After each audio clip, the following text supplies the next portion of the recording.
안녕하세요. 영화에 대한 다양한 이야기와 비하인드를 소개하는 정브라더스 무비입니다. 이번에 소개드릴 영화는 가디언즈 오브 갤럭시 시리즈의 제임스 건 감독에 의해 DC 확장 유니버스의 11번째 영화로 리런치되는 더 수어사이드 스쿼드입니다. 마블 영화 가디언즈 오브 갤럭시와 가디언즈 오브 갤럭시 볼륨 2의 각본을 쓰고 연출까지 맡았던 제임스 건 감독이 워너브라더스 스튜디오에게서 영화에 대한 청권을 받아 더 수어사이드 스쿼드를 연출, 대담한 새로운 변신을 시도했다. 원래 제임스 건은 워너와의 미팅에서 슈퍼맨을 포함해 주요 작품 몇 가지를 선택할 수 있는 권한을 받았고 슈퍼맨 만화를 탐구하다가 크립토에 홀딱 빠졌다고 한다. 하지만 결국 자신이 제일 잘할 수 있는 수어사이드 스쿼드를 선택하게 되었다고 한다.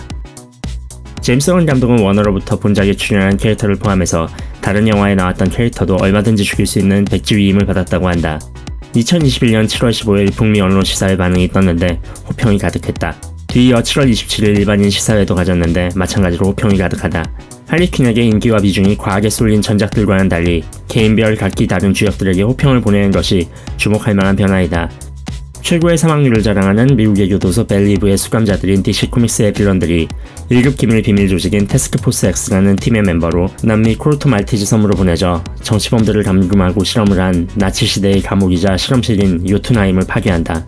임무를 수행하는 동안 태스크포스 X는 거대한 텔레파시 외계인 빌런 불가사리와 한판 붙게 되면 시작한다. 교도소 벨리브에 모인 이들은 슈퍼빌런들로 전작 더 수어사이드 스쿼드에도 출연했던 아만다 윌러는 악당들을 모아 태스크포스 X 멤버를 선정해 팀을 꾸린다. 1급 기밀 비밀 조직인 태스크포스 X팀에 선정된 교도소 벨리브에 모인 슈퍼빌런 멤버들은 자살 특공대와 다름없는 임무를 수행해야 한다. 세계 최정상급 사수이자 맨손 격투와 각종 무기를 활용하는 암살자 블러드스포트는 토르 시리즈 해임달로 출연했던 이드리스 엘바 배우가 맡았다. 윌 스미스가 스케줄 문제로 더 수어사이드 스쿼드 데드샷 역에서 하차하게 되었으며 이드리스 엘바가 데드샷이 아니라는 말이 오갔지만 데드샷이 아니라 블러드스포트로 캐스팅되었다. 블러드스포트는 원작과는 달리 미국인이 아닌 영국 출신으로 나온다. 원작에서는 블러드스포트는 슈퍼맨 시리즈의 빌런으로 렉스 루터가 고용한 용병이다. 블러드스포트는 프로 저격수로서 용병으로 고용되어 크립토나이트로 된 총알로 슈퍼맨을 암살하려 시도했으나 실패로 끝나 체포되어 벨리브에 수감되었고 아만다 윌러에게 자신의 딸이 재판을 받는다는 약점을 잡히고 태스크포스 X에 합류하게 되었다. 또한 정신질환으로 인해 잔인한 성향을 드러내는 원작과는 달리 수어사이드 스쿼드에서는 다소 공격적인 성향이 있긴 해도 다른 멤버들에 비하면 어느 정도 상식인으로 비춰진다. 블러드스포트는 총기가 주무기인 점에서 전작의 데드샷과 유사점이 보이지만 현대의 총기를 사용하는 데드샷과는 달리 미래형 하이테크 총기를 사용하는 것이 특징이다. 사용하는 총기는 파츠를 자유롭게 교환 탈착하는 것으로 개인화기부터 중화기까지 다채로운 변형이 가능하다. 미친 범죄자이고 전직 정신과 의사 할리퀸에 대해 제임스 건 감독은 블러드스포트와의 관계를 코미디 듀오에 빗대어 말했다.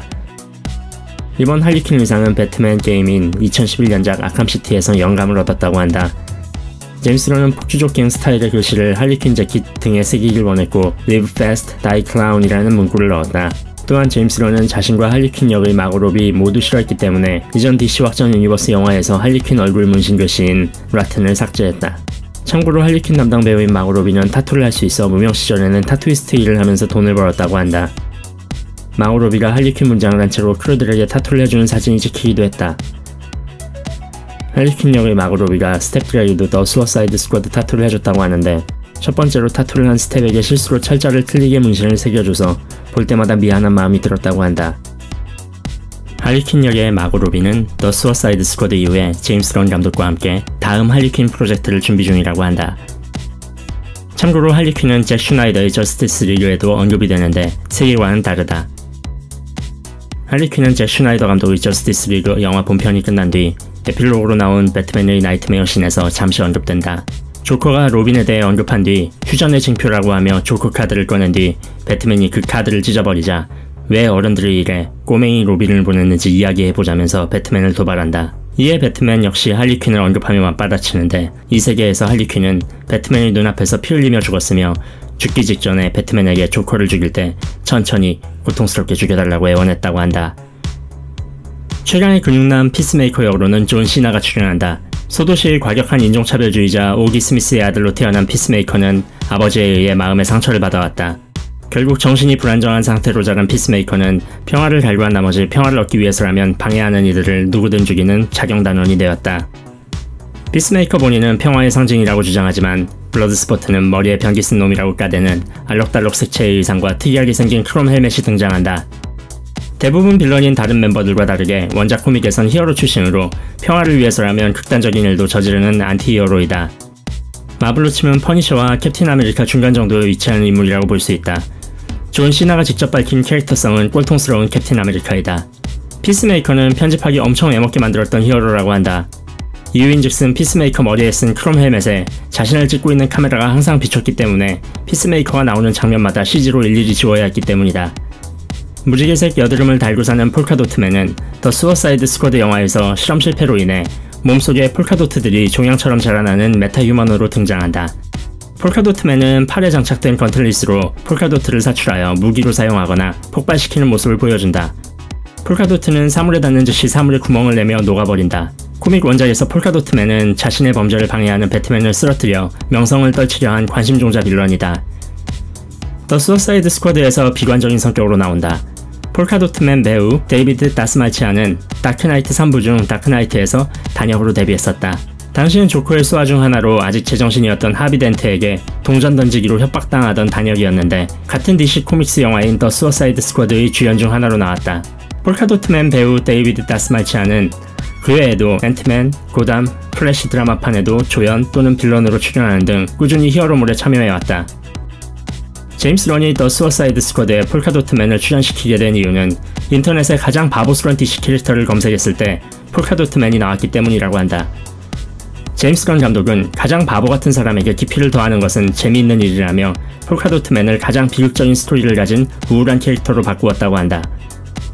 설치류 친구와 함께 다니는 랩캐쳐 2세는 2세라는 코드네임에서 보다시피 원작 랩캐쳐 본인이 아닌 그의 딸이자 제자인 것으로 나온다. 물론 쥐를 다루는 능력 자체는 동일하다. 랩캐쳐가 배트맨에 의해 쓰러지자 그녀는 그의 망토를 가져가 랩캐쳐 2세로 활동하기 시작한다. 랩캐쳐 2세는 명랑하고 부드러운 성격으로 다른 더 수어사이드 스쿼드 멤버들과 비교해봐도 동떨어진 인물이다. 랩캐쳐 2세는 누구를 대하든 심지어 킹샤크나 피스메이커 같은 위험인물이라 해도 좋은 점을 알아내고 친해지려고 노력한다.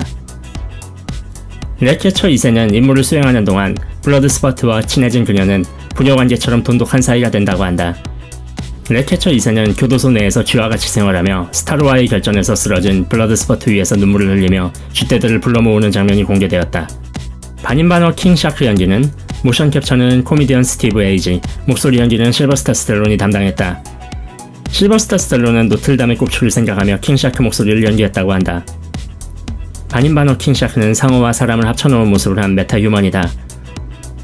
킹샤크는 순진하고 온화한 성격이지만 어딘가 모자라 보일 정도로 우둔한 면모를 보인다.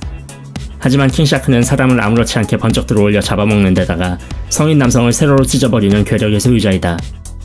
더 수어사이드 스쿼드 감독 제임스 런의 말에 따르면 본래는 귀상어에서 따온 디자인으로 갈 예정이었으나 눈이 너무 벌어져 있는 터라 테스트 촬영 도중 다른 배우들과의 상호작용이 어색해지는 것을 우려하여 킹샤크는 일반적인 상어 디자인으로 변경되었다고 한다. 제임스 런 감독의 동생이자 배우인 숀 런은 캘린더맨으로 출연한다. 캘린더맨은 원작 코믹에서 이름 그대로 날짜와 달력에 심한 집착을 보이고 특별한 휴일에 맞춰서 각각 다른 방식의 범죄를 구성해서 이를 실행하는 악당이다. 가디언즈 오브 갤럭시에서 연두로 인상 깊은 연기를 선보였던 배우 마이클 루커가 더 수어사이드 스쿼드에서는 DC 확장 유니버스의 서번트로 등장한다. 서번트는 별다른 초능력은 없지만 서번트, 즉 학자라는 닉네임 그대로 뛰어난 천재이며 해킹 등 컴퓨터 기술의 천재적인 능력을 발휘한다. 그 밖에도 뛰어난 지능과 카리스마, 육탄전 등이 특기이다. 예고편에서는 공을 표적으로 던지고 튕겨오는 방향을 예측해 잡아내는 모습을 보였다. 다른 태스크포스 X 멤버들처럼 환하고 경직되어 있는 모습이지만 이성적이고 연륜에 기반한 프로로서의 면모를 보인다. 서번트는 천재적인 컴퓨터 해커였으나 자신에게 부와 재산 말고 아무것도 없다는 사실을 염증이 난 그는 배트맨처럼 자기 기술을 이용해 범죄자를 추적하고 체포하는 자경단원이 되었다. 하지만 서번트 방식이 워낙 잔인했기에 법률계에서는 서번트가 잡아온 범죄자들보다 그를 더 악질로 보았고 결국 그는 교도소 벨리브에 수감되었다. 제임스 런 영향 때문인지 DC 확장 유니버스 영화들 중 흔하지 않게 마블 유니버스에 출연한 배우들이 대거 출연한다. 이드리스 엘바는 토르 헤임달 역을, 제임스 런 감독의 동생 숀 런은 크레글린 역을, 타이가 와이티티는 토르 라그나로크와 토르 러브 앤 썬더 감독 겸 코르그 역을, 마이클 루커는 욘두 우돈타 역을, 실버스타 스텔론은 스타카르 오고르드 역을 한 바 있다. 참고로 토르 라그나로크와 토르 러브 앤 썬더의 감독 겸 코르그 역의 타이가 와이티티는 2011년 그린랜턴 반지의 선택에서도 출연한 적이 있다. 만약 더 수어사이드 스쿼드 속편을 만들면 3편의 제목은 관사를 첨가 또는 바꾸는 식이 될 거라고 한다. 그래서 더 수어사이드 스쿼드가 되든지 수어사이드 스쿼드가 되지 않을까 예측한다. 더 수어사이드 스쿼드의 쿠키 영상은 2개이다. 오늘 소개드린 더 수어사이드 스쿼드의 비하인드는 여기까지였습니다. 다음에도 재미있는 영화를 가지고 찾아오겠습니다. 구독, 좋아요, 알림 설정 부탁드립니다. 감사합니다.